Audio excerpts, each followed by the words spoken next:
Bonjour Sveta. Bonjour, madame. Je m'appelle Jocelyne. Güzelim, өте жақсы. Tout d'abord, merci infiniment d'avoir accepté l'interview pour le compte français de We Need Images France. Nous sommes très honorés de vous accueillir ici à Paris. Félicitations pour votre prestation. C'était vraiment magnifique, un régal de vous écouter. Nous suivons toute votre famille depuis plusieurs années aujourd'hui. J'aimerais bien en savoir un peu plus sur vous. Qu'est-ce qui vous a donné envie de chanter et de devenir chanteuse d'opéra? Quelles influences ont marqué vos débuts? Жозефина, көп рахмет. Сізбен танысқаныма өте қуаныштымын. Сіздер туралы мен көп естідім, біліп жүрмін, әлеуметтік желілерден көріп жүрмін. Сондықтан сіз менен интервью алады деп мен Қазақстанда жүргенде естідім. Соған өте қуандым. Рахмет, көп уақыт бөлгеніңізге. Париж деген өте әдемі қала. Мен әлемдегі ең әдемі қалалардың бірі деп санаймын. Парижді жалғыз мен емес, барлық халық солай, бүкіл әлем солай ойлайды. Сондықтан адамдары да сұлу, қала керемет сұлу. Осындай жерге келгеніме өте қуаныштымын. Және бүгін мынадай қазақ мәдениетінің, өнерінің мерекесі бүгін. Сол мерекеде өнер көрсеттім. Әрине бұл жерде мен Нұрғиса Тілендиевтің әнін орындадым, жүрегім менің деген. Жаңағы сіздің сөзіңізге жауабым, енді мен көбіне халық әндерін орындаймын. Опералық, жаңағы үлкен операларды, арияларды емес, көбіне кәдімгі қазақтың өнерін, қазақтың халық әндерін, кәдімгі ұлттық біздің байлығымызды таныстыруға тырысамын. Бүгінде дәл сондай болды. Тілендиевтің жүрегім менің деген әнін орындадым. Оны французшаға аударып берді. Оған аударып берген фанаттарға, фан-клуб мүшелеріне барлығына рахметімді айтамын.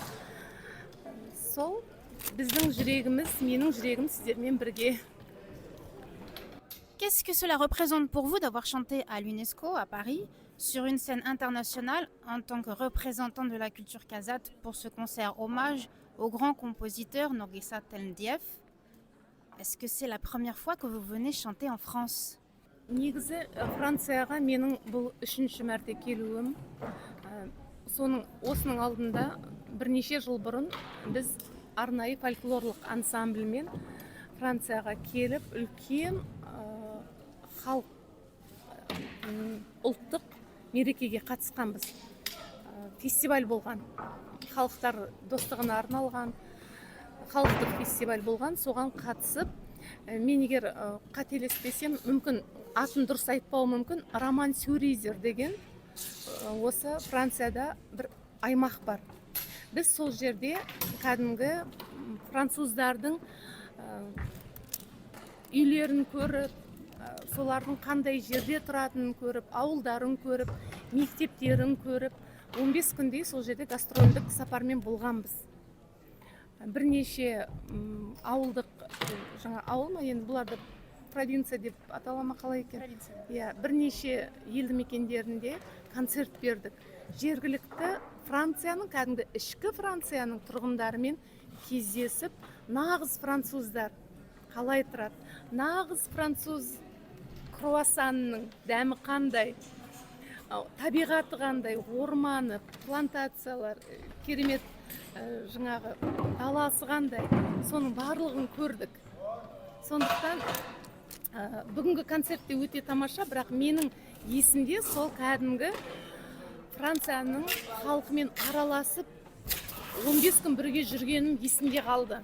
Өте қатты жаңағы үлкен бір қуанышпен сол сәтті еске аламыз әрдайым.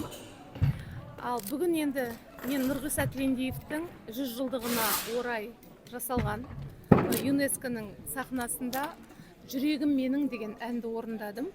Бұл әнді Нұрғиса Тілендиев жүрегі ауырып, бірнеше рет инфаркт соққан ғой жүрегінен. Сол кезде жазған екен, ауруханада жатып.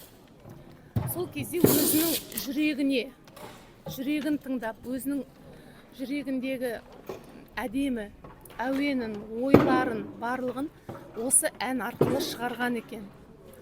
Сондықтан бұл Тілендиевтің нағыз жүрегінің түкпіріндегі бір әдемі ойларының көрінісі деп ойлаймын. Сондықтан бұл әнді орындағанда әркез мен соны еске аламын. Адамдардың жүрегі жақсылыққа, мейірімге толса екен, ешкімнің жүрегі ауырмаса екен, барлық елде бейбітшілік болса екен, бір-бірімізбен тек мысалы Жозефина екеуміз бір-бірімізді қандай жақсы көріп кездесіп жатырмыз, дәл сондай барлық ұлттардың арасында бір керемет достық, жақсылық болса екен деп ойлаймын. Бұл әнді орындаған сайын сондай ішкі ой тұрады менің де жүрегімде. Avec votre expérience, quel conseil donneriez-vous aux jeunes artistes, notamment aux jeunes femmes qui rêvent d'une carrière musicale? Музыканы жақсы көру керек, музыканы жанына серік ету керек, әрдайым музыкамен бірге болу керек. Мейлі ол мықты әнші болмай ақ қойсын, керемет музыкант болмай ақ қойсын, бірақ музыканы жақсы көргеннің өзі адамның, оның жақсы адам екенінің белгісі. Ал қыздарға көбірек ән айтсын деймін, көбірек музыка тыңдасын. Ал егер балалары болса, міндетті түрде музыкалық мектепке беріп тәрбиелесін. Жақсы әнші, мүмкін керемет бір мықты музыкант шығар деп ойлаймын. Соның бәрін тілеймін.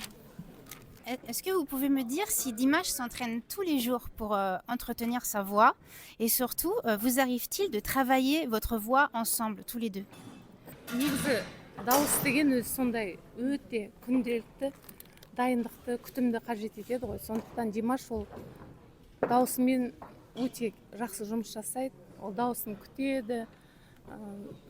Жалпы музыкант үшін ең мықты қасиет ол күнделікті дайындалу. Ол мейлі әнші болсын, болмаса аспапта ойнайтын музыкант болсын, ол дауысты да, мына қолды да шынықтыру керек қой, оны барлығы біледі ғой. Сондықтан Димаш көп дайындалады, өте көп ізденеді. Қазір енді оның қасына Мансур да қосылды, екеуі де музыкант болғасын жерде. Олардың ең жақсы нәтиже ол көп дайындық, күнімен түнімен дайындалғанның арқасында ғана шығады. Сондықтан мен енді қазір кішкене арасында көп демалып кетем, бірақ сонда да дайындалуға тырысамыз. Est-ce qu'il vous arrivait, quand Dimash était petit, de lui chanter une chanson particulière qu'il aimait? Бізде қазақта бала туғаннан кейін оны бесікке салады. Бесік деген бар. Кәдімгі. Колыбель, бесік. Бесікке салған кезде анасы міндетті түрде ән айтады. Ол әлди деп аталады. Бала туғаннан бастап анасының дауысын естиді, соның әнін тыңдайды. Ол әлдидің сөздері өте керемет. Ол баласына жақсы тілектер айтады. Баласын амандығын тілейді. Оның баласының әдемі, керемет, ақылды, мықты азамат болып өсетіндігін айтады. Әлдидің жалпы тақырыбы мағынасы сондай. Мен Димашқа айттым, әжесі де айтады, әжесі де айтты. Барлық балаларға айтамыз, біз әлдилейміз, баланы тербетіп, ұйықтатып отырып, ол сол кезде ұйықтап қалады.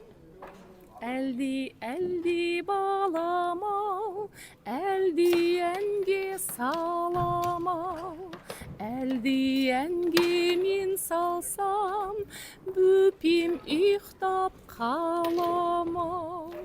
Сөйтіп бала ұйықтап қалады. Est-ce que vous avez un petit mot pour les fans de Dimash? Димаштың фан клубына, Франциядағы фан клубына өте үлкен рахмет айтқым келеді. Себебі бұл фанаттар Димаштың тек қана шығармашылығын қолдап қана қоймай, үлкен көмегін көрсетіп келе жатыр. Мысалы, менің есімде мынадай бір-екі жағдай қалды. Коронавирус болып, пандемия болып жатқан кезде Димаштың Франциядағы фан клубы, Димаш туған Ақтөбе қаласындағы Аяла деген реабилитационный центр, ауыратын, денсаулығында қиындығы бар балаларға өздерінің көмегін жіберді. Бұл бір ғана уақиға. сондай бұл кісілер көп нәрсе жасап жатыр. Ең алдымен біздің Қазақстанды, біздің мемлекетімізді жақсы көргендеріңіз үшін, сыйлағандарыңыз үшін, соның ішінде Димаштың өнеріне деген үлкен құрметтеріңіз үшін біз сіздерге әр қашан ризамыз. Сіздерді жақсы көреміз. Рахмет. Merci beaucoup, Svetlana. Merci beaucoup. Рахмет, Жозефина, рахмет көп.